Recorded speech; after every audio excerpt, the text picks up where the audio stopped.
My name is Johnty from Lucid Chocolatier, and welcome to Piura. This time we're going to take you on an adventure through one of Peru's most unique departments right up in the north, Piura. What's it famous for? Cacao, desert, and people on horses with white hats.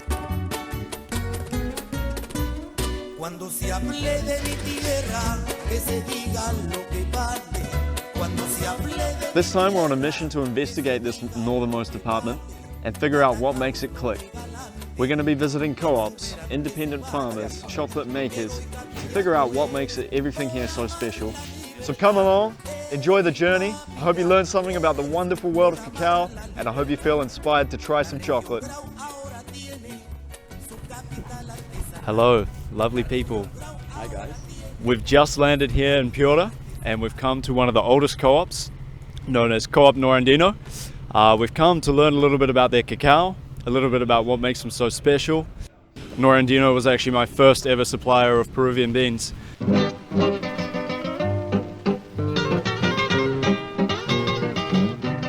Been doing a bit of a tour and we've arrived in the area where they bring all of their finished beans ready for sale. So all around me you can see these beautiful containers filled with different cacao beans. And something I've learned is that Norandino works not only with cacao from Piura, but from a lot of different departments as well. Over the years, Norandino has automated all of their processes, from drying and sorting beans to making cacao paste and chocolate. They also have their own laboratory and a testing station, allowing them to produce quality products consistently. So what we have here is known as a cut test. This is some of their premium beans. And what this test is done for is to test and assess the fermentation or the success of the fermentation. This co-op in particular is looking for 60 to 65% fermentation. In this case, you can see some beans that are perfectly fermented because these are white beans that actually look brown when they are correctly fermented. But there are also white beans that have been under fermented. Actually, I think these beans will make very good chocolate. Me too. They smell incredible. We had the pleasure of meeting some members of the Guarani tribe from Ecuador. They traveled down to Norandino with the goal of selling their cacao. They only received modern human contact 70 years ago, so they're still adapting their way of life. After tasting chocolate, a beautiful cultural exchange took place, and I was given handmade gifts utilizing parrot feathers from the jungle.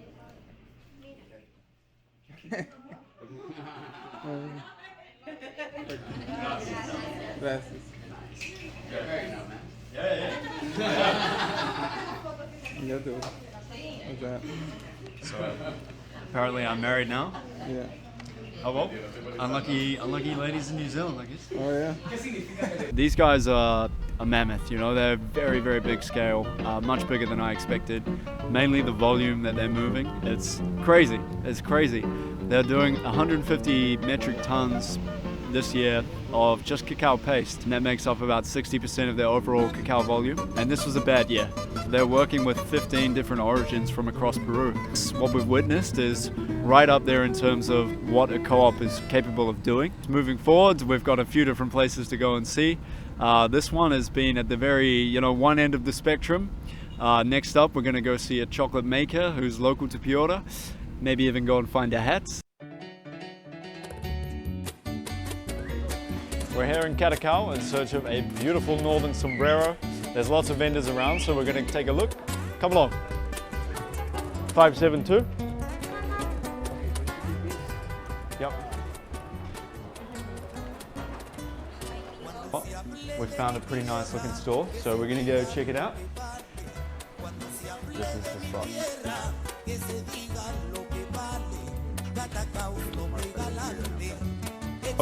Close, yeah. Okay, we try this one.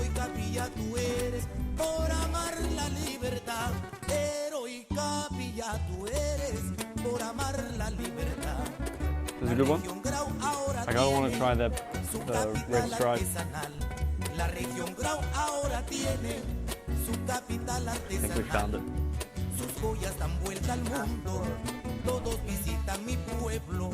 Pero lo que harán primero ver mi taita y en el templo y no olviden olvidar mis antimas, milagrosito en mi pueblo, y no olvidar mis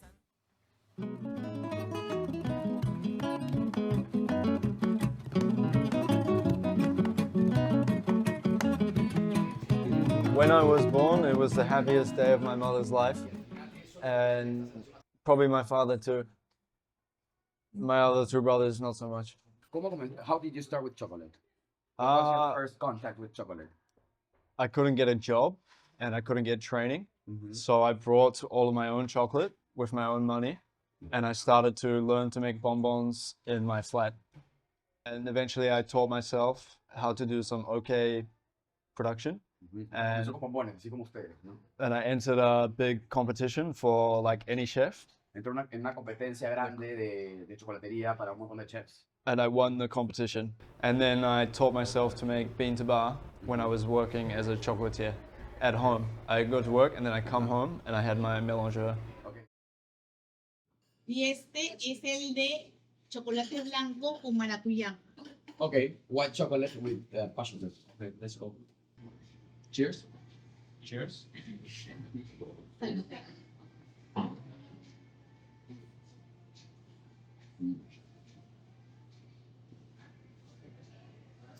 Chocolate is amazing. Esta trufa es la que más se vende. Excelente. No, my It's just very good. Es la que más se vende. Me gusta bastante el maracuyá. La maracuyá además va muy bien con el chocolate. Es una de las frutas que mejor combina con el chocolate.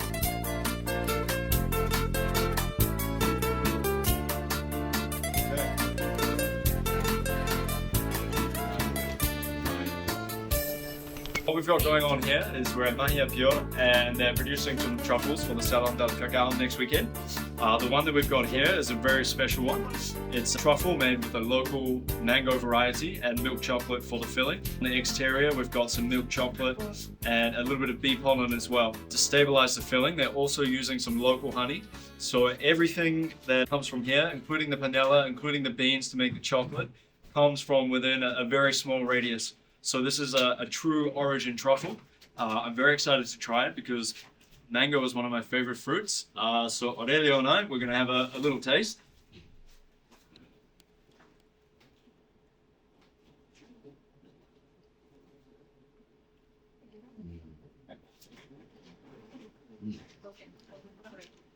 The ganache is so delicate, soft, just hot off the press.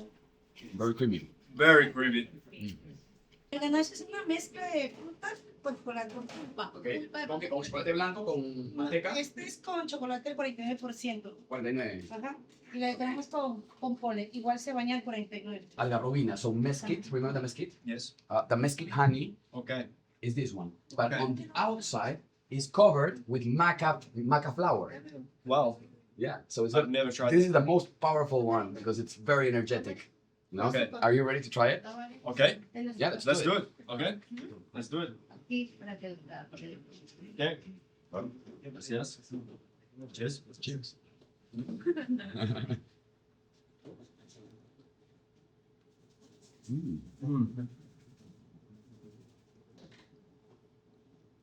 The texture, very good. We said that at the same time. Great minds, you know. The crunch from the outside is really, really good. The filling is El crujiente del exterior lo hacen con el algarrobo mezclado con la maca. es la maca. Lo de ¿El afuera crocante? solamente sí, Perfect papel de texture. maca. El papel de maca. Welcome to La Camazon. We're here with Joy. He's a farmer who's going to be taking us around his farm to show us what he does. We've got some beautiful fresh beans on the back that we're going to go and start a fermentation with. This morning we took some off. We've been treated to some delicious food and hospitality. So off we go. Go ahead. Okay, so Joe's putting in these freshly finished fermented beans. We're going to take them over to the drying area. They're beautifully warm. You might even be able to see some of the steam coming off them and the smell. Of course, it's a little bit acidic, but it's very pleasant. It's like a lot of fermentations that I've smelled don't have super pleasant flavors at this point in time. but these are very, very good.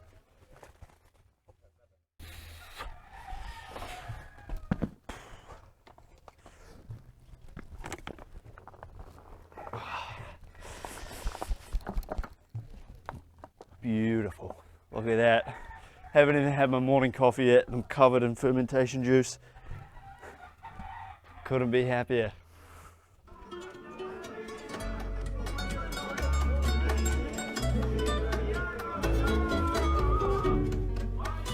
So we wanted to do a little bit of an explanation as to what you might be seeing here if you didn't know too much about fermentation or things like of that nature.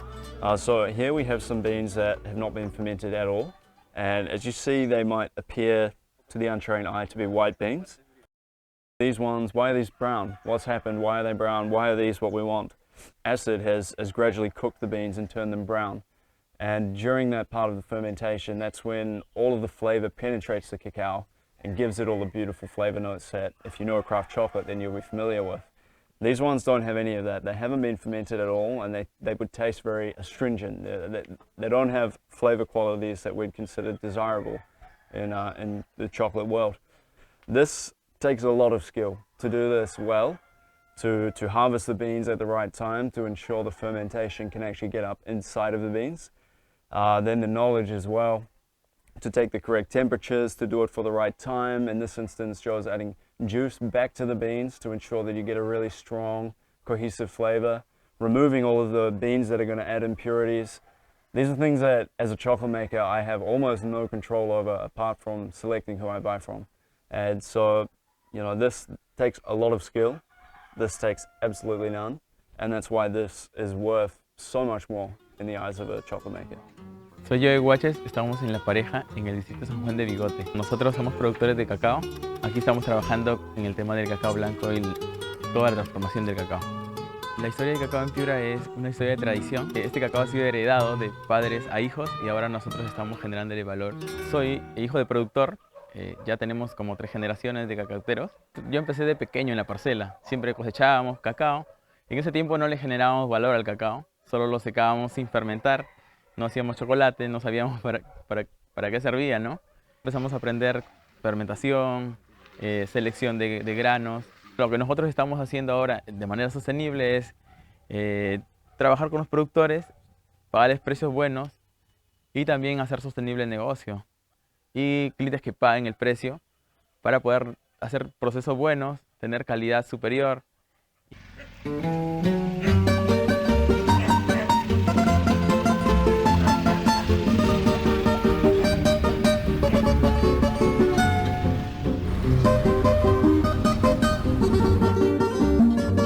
Okay, so what we've got here are beans that have been brought to Yoi from farmers around the area.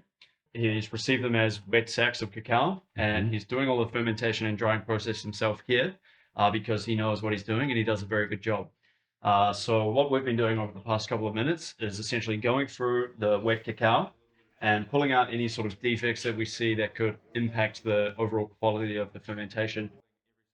These are Phytophthora beans, so they're a little black and rough on the outside, and many times they have pasted like this case over here. They will add a bad flavor to the whole batch, so we need to separate it before fermentation. And also we can see here a big bunch of germinated beans. So the thing is that if we add this to our batch, it's going to have a fibrous texture, so we don't want it in there. And also this is a highly contaminant risk. Cacao beans are like eggs. So eggs, they have salmonella on the outside, on the shell, but the inside is protected by the shell, by the cuticula. Okay, so the cacao beans are the same. The cacao beans are protected by their shell.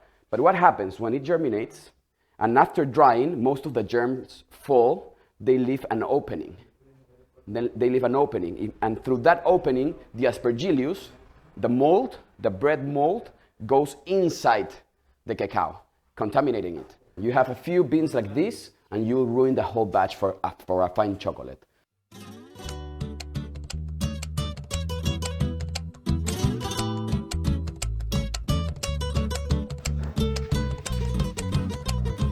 Yeah, this is a cut bean. Yeah.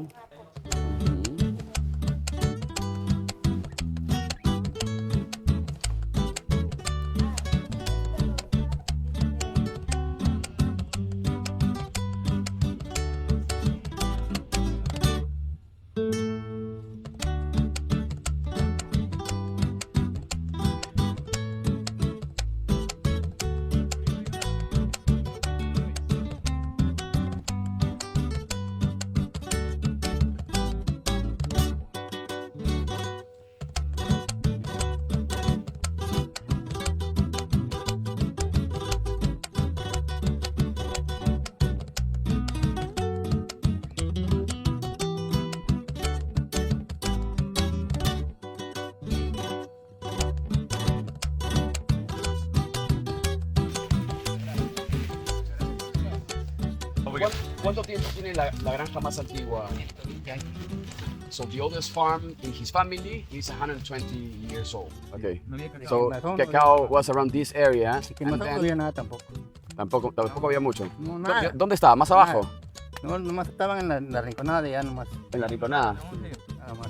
So because of the weather here, if you don't take care of the cacao, it will die. Okay. So probably it was brought maybe thousands of years ago, and the cacao survived in las hibernas. Las hibernas, ¿no?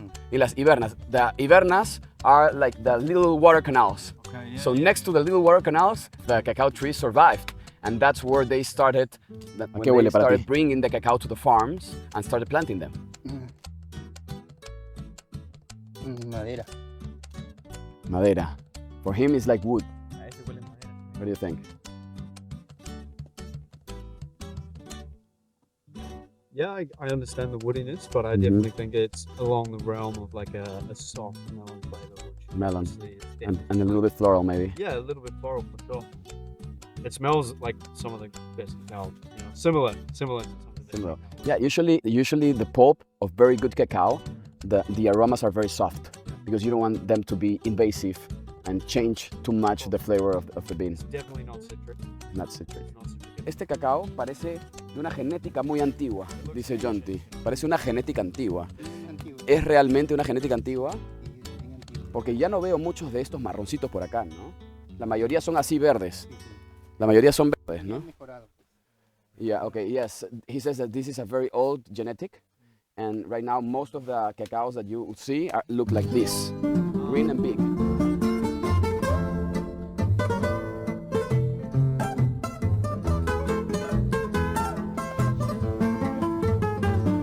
After sampling some of Piura's most heirloom genetics at Yoe's uncle's farm, we are off to see one of the oldest farms in the area and possibly in all of Peru.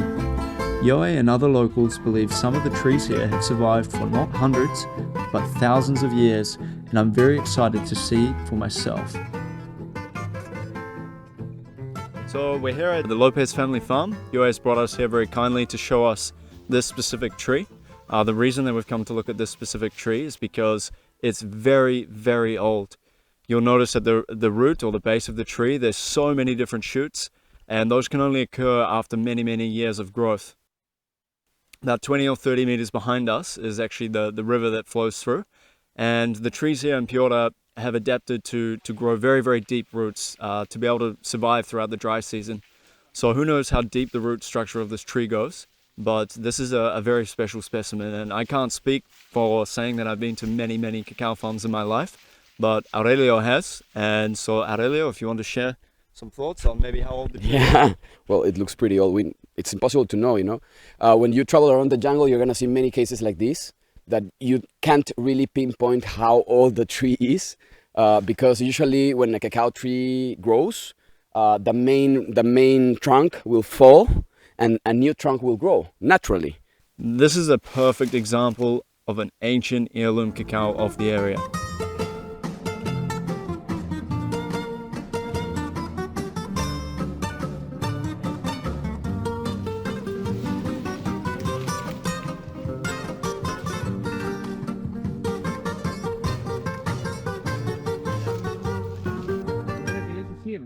So this is very impressive, you know. I didn't know that there was such a thing here yet.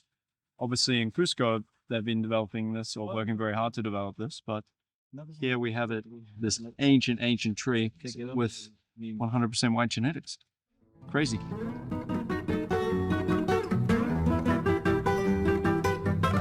So something that makes the cacao here in Piura so unique is the soil conditions that the trees grow in. And not only grow, but thrive. So if you notice in front of me, we're in a beautiful cacao farm with some very old genetics, and we have sand. These trees here, they have adapted over a very, very long period of time to be able to survive in the sandy soil. Yoe told me that these trees here can actually survive for 3 months, which is about 90 days without water, which is crazy. And it's just another thing that makes the cacao here from Piura so unique. And part of me wonders if it's something that adds to the formulation of the beans that we find in Piura with a lower fat, higher solids count that makes them so pungent and so full of flavor. This genetic is the result of many years of selectively breeding the ancient local varieties in pursuit of flavor, aroma, and white bean count.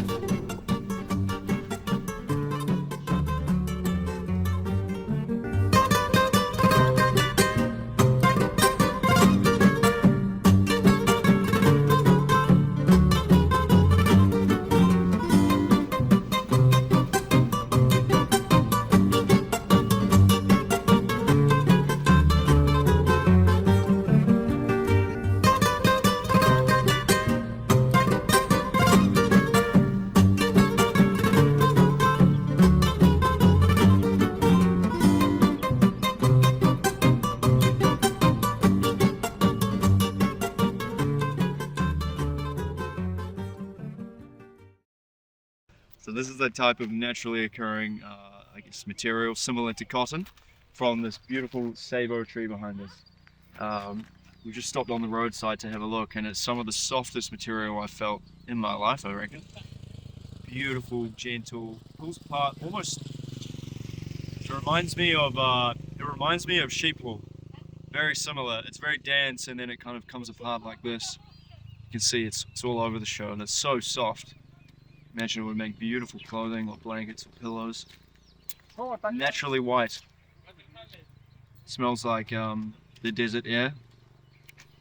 Yeah, how cool.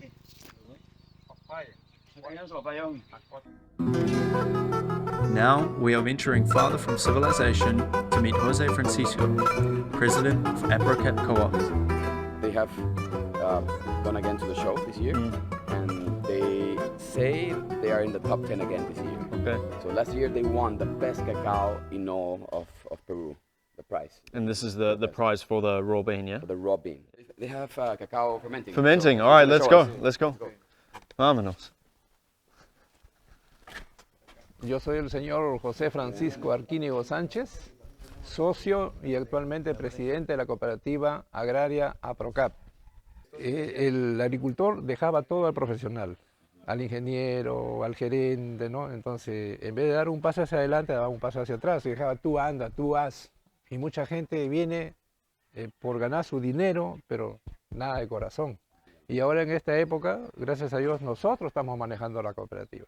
Este año y el año pasado, por el fenómeno climatológico como el YAC, por demasiada lluvia, disminuyeron la producción de cacao. El año pasado tuvimos solamente una producción de 34 toneladas, ¿no? Que es muy poco. Mayormente nosotros estamos proyectados entre 50 y 60 toneladas al año. Y este año también vamos con un promedio de 12 porque la producción en las parcelas es muy poco. Pero hemos conversado con las empresas compradoras de cacao internacionales que ya no solamente vamos a vender cacao orgánico, sino vamos a meter en el rubro también de cacao convencional.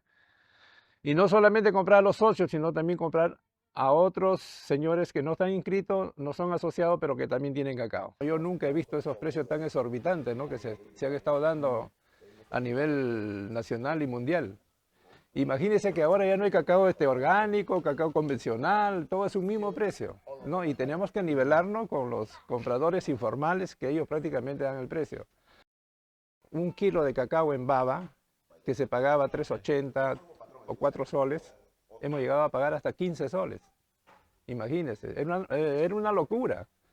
Y los chocolateros que producen un chocolate fino, mi respeto para ellos, porque buscan la calidad. ¿Y qué hacen con comprar el producto de calidad? Hace que el productor se interese más por producir ese tipo de cacao.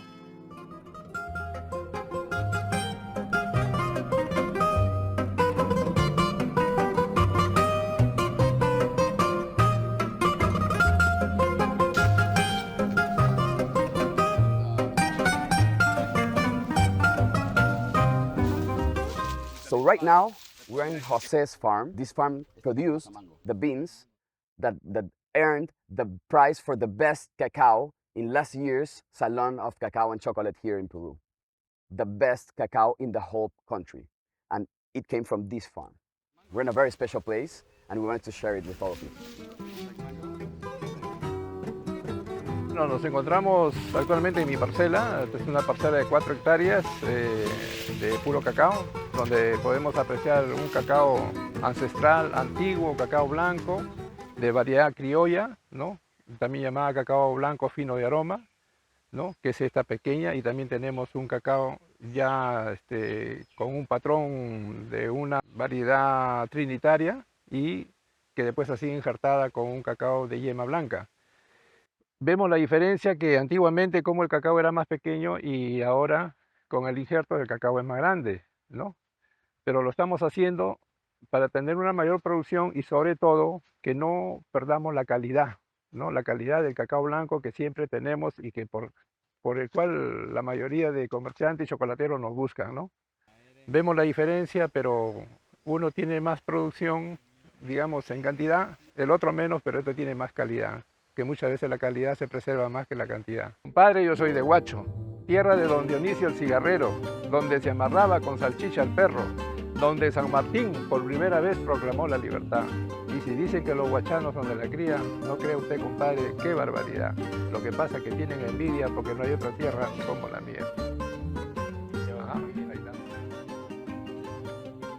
What I saw in Piura was a department with a lot of character, a lot of unique attributes, and exceptional cacao with passionate people who are really trying to push the brand of Piura cacao. Piura for me was easily the most unique growing climate that I've visited and probably will visit for a long time. The dry, arid-like climate, you know, as you're driving through Piura, it doesn't really make any sense that there's cacao growing there until you actually arrive at the plantations. So I think in the future, there's going to be a lot more of this beautiful cacao to go around. And I think with the likes of Joe, Aprocap, Norandino, fueling the quality, fermentation and drying processes, I think it's only going to get better and better and more notorious across the world for being an exceptional cacao.